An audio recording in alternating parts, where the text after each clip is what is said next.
बड़ा कोई नहीं है। लेकिन आप किसकी भी पूजा करें बंधु माताओं, मंदिर में जाकर के भगवान राम जी से, भगवान श्री कृष्ण से और भगवान श्री शिव जी से, माँ दुर्गे मैया से निवेदन करिए कि हे प्रभु, हे नाथ, बस इतनी ही कृपा करिएगा और ये इतना आशीर्वाद दीजिएगा कि हमें श्रीमन नारायण लक्ष्मीपति भगवान का प्राप्ति कैसे होगा, क्योंकि मूल तत्व तो वही है।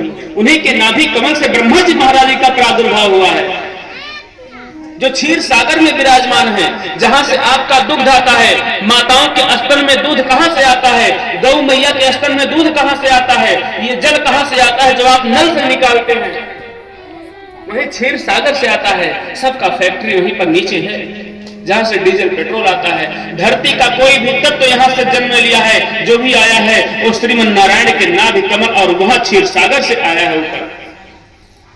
सब कुछ तो खत्म हो रहा है, इसलिए लक्ष्मीपति भगवान श्रीमन नारायण का निवेदन करके और उन्हीं का संधान किया करिए, उनको माना करिए।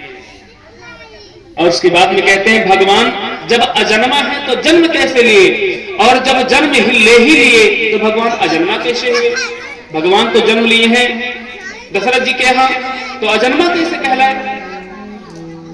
और अगर भगवान अजन्मा कहलाए तो जन्म क्यों लिए? उनको जन्म लेना चाहिए था।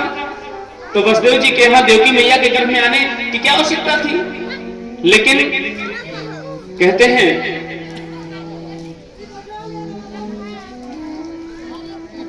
कि भगवान, लोग कहते हैं अगर अपने पत्नी के बाद भी लोग कहीं अपना गलत कार्य करके दो चार संबंध और बना लिए और किसी ने टोक दिया कि अरे आपका शादी विवाह हो गया है, उसके बाद भी आप गलत कार्य नहीं छोड़ रहे हैं।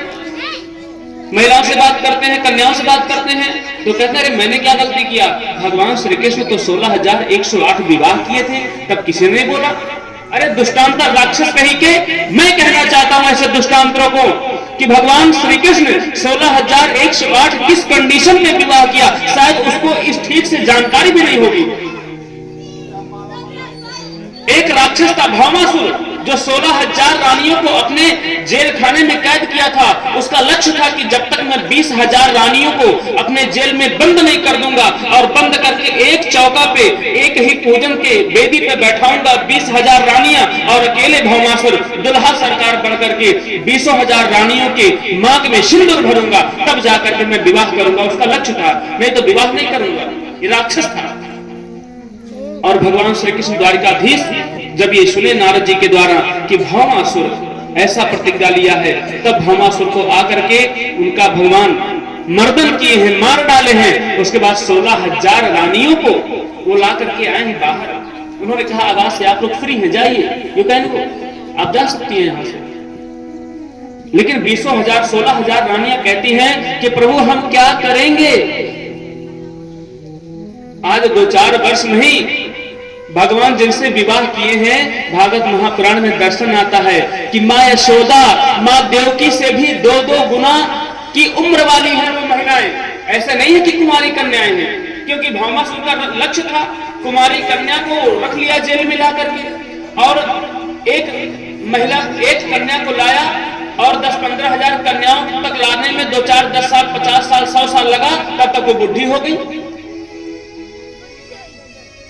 भगवान श्री कृष्ण जिनसे विवाह किए हैं 16,000 में से कुछ माताएं, कुछ बहनें, कुछ रानियां ऐसी थी जो कि माँ यशोदा से भी 2-2 गुना मरने वाली थी। इतनी जर्जर अवस्था हो गई थी, बूढ़ी हो गई थी। वो सब कहने लगी प्रभु हम अपने घर पे क्या मुंह लेकर के जाएंगे? हमारे पिता हमको आश्रय कैसे देंगे? मान लीजिए हमारे पिता हमको आश्रय देकर के अपने घर में रख लेंगे, तो मुझसे विवाह कौन करेगा?